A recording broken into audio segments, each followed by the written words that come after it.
اور مسلم میں تو وہ اتنی حقیقت انگیز حدیث ہے، وہ میں جتنی بار پڑھتا ہوں نا کہاں پڑھتا ہوں۔ نبی اسلام نے صحابہ سے کہا جانتے ہو مفلس کون ہے؟ صحابہ کرام نے کہا یا رسول اللہ ہم تو مفلس اسی کو سمجھتے ہیں جس کے پاس دنیا کا مال نہ ہو۔ تو آپ نے فرمایا میری امت کا مفلس تو وہ ہوگا کہ جو قیامت کے دن ڈھیروں ڈھیر پہاڑوں کے برابر نیکیاں لے کر آیا، اور اس میں نبی اسلام نے مسلم شریف کے الفاظ ہیں گنوایا، کون سی نیکیاں؟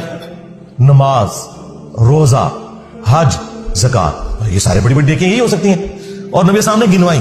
لیکن اس حال میں آیا کہ دنیا میں کسی کو مارا، کسی کو پیٹا، کسی کا خون بہایا، کسی کو ناحق ڈانٹا، کسی کو ذہنی تکلیف دی، وہ لوگ اللہ کے حضور آئیں گے اور اللہ سے کہیں گے کہ آج ہمیں بدلہ چاہیے۔ اللہ تعالیٰ فرمائے گا آج تو کرنسی جو ہے وہ نیکیاں، جاؤ پھر اتنی نیکیاں لے لو اس سے، یعنی جتنی بڑی تکلیف اس نے پہنچائی ہوگی اس کے ایکویلنٹ اس کے نامہ مال سے نیکیاں نکالی جائیں گی۔ مسلم شریف کے الفاظ ہیں ایک ایک کر کے جب لوگ اپنا دعویٰ کریں گے، اینڈ رزلٹ یہ نکلے گا کہ اس کے نامہ مال میں کوئی نیکی باقی نہیں رہے گی۔